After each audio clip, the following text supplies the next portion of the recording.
пляскате.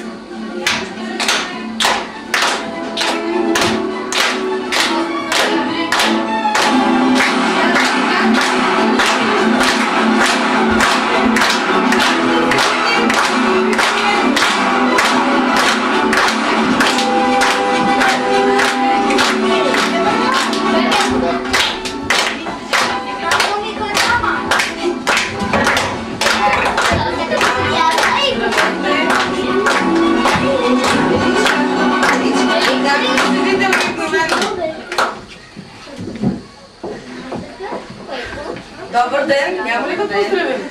Кажете добър ден! Кажете здравейте! Първо аз да се обърна към всички родители. Много се радваме, че успяхме да осъществим този проект. Като го запазихме в тайна до последно, постарахме се от децата, за което вие можете да видите и тяхната изненада. Те изобщо не знаят какво предстои. А пък вие, може би се досещате, но за вас да кажа, че ще ви представим един изпит, който е в стила на възрожденските традиции, но в усъвременен вариант, в който сме се постарали да покажем готовността на децата да преминат в следващата образователна степен. Е подготвителна група и измина вашата последна учебна година, детска градина? Не. Когато всички дойдохте за първи път, бяхте плахи, несигурни, срамежливи, имаше и сълзи в очите на някой. Но сега вече сте уверени в себе си, вече сте много знаещи и много можещи и затова тази вечер ви подготвихме тази изненада. Поканихме вашите родители тук, за да им покажете колко много знаете за света около нас, за природата, за математиката, за българския и за още много други неща. Ще играем една игра, която много често ние си играем. Играта е аз питам, ти отговаряш. Но днес няма да питам аз. Няма да питам и Моника. Днес ще питат вашите родители. Като за целта, тук всеки родител си тегли билетче, пита си детето и детето си му отговаря. Като може някои въпроси са в множествено число. Няма ощетени, почваме по номера. Кой е първи номер при нас? Заповядайте, моля. Изберете си.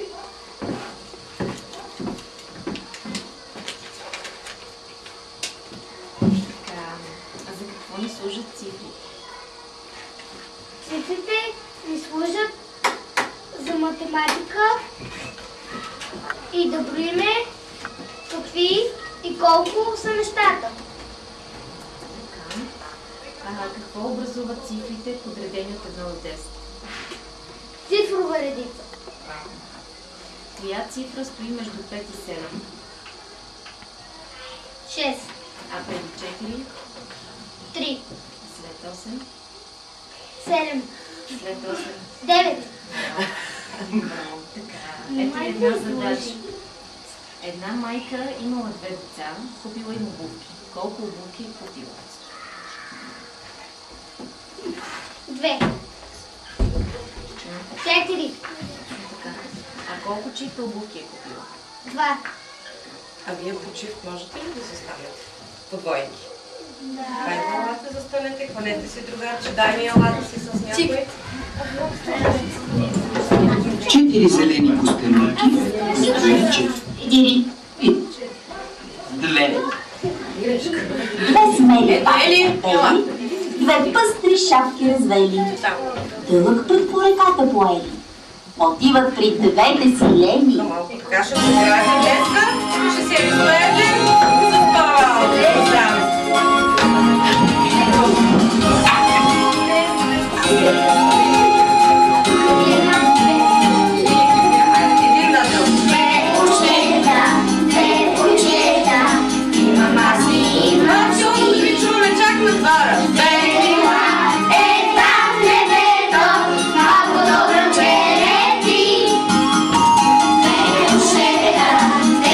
Чета,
Сега Але ще измисля задача.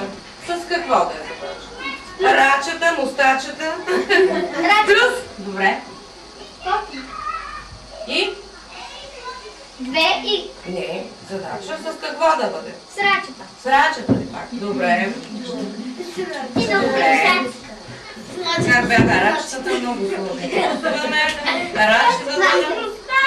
Така. Рачата и мустачата. Значи с мустачата.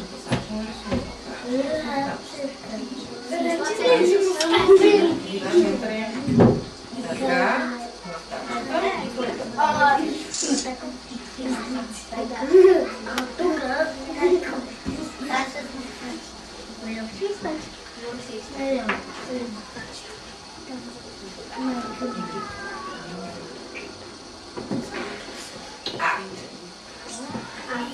Три. Рачата си играли. Дошли още 2. Колко са? 2. Отишли са, не са. Дошли са, не са се отишли. Колко дошли? 2. Колко са станали? Не. 3 плюс 2 равно на 5. Дай ми да отговори, дига ръка. Колко са станали? 4.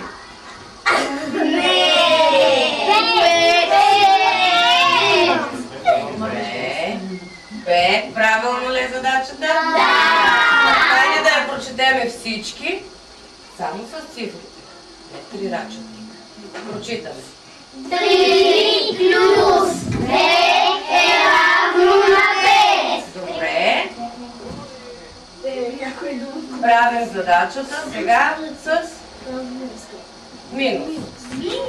Хайде, Алекс. 5. Рачата се играли.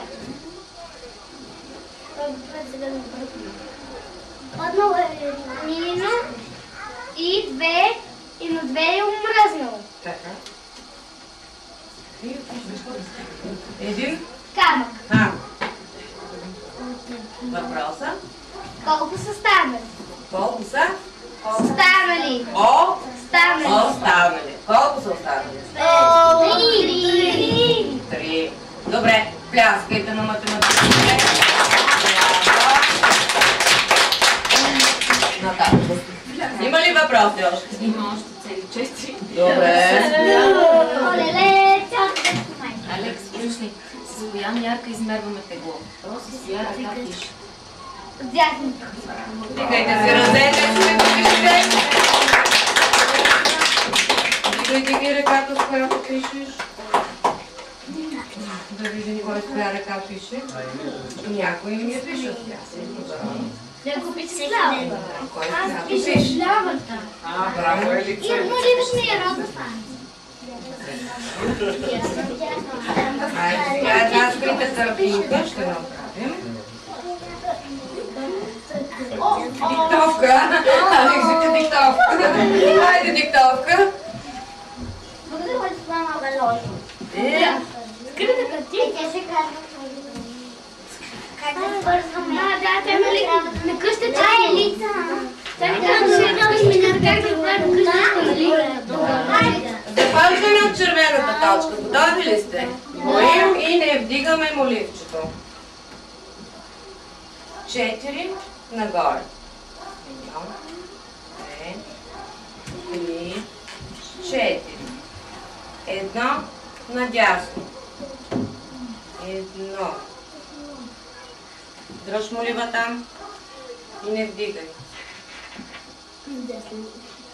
Едно. Да? Дани готов ли? Добре. 2 надолу. 1, 2. 2 надясно. 1, 2. 2 нагоре. 1, 2. 1 надясно. 1. 4 надолу. 1, 2, 3, 4. 1 наляво. 1 нагоре. 1.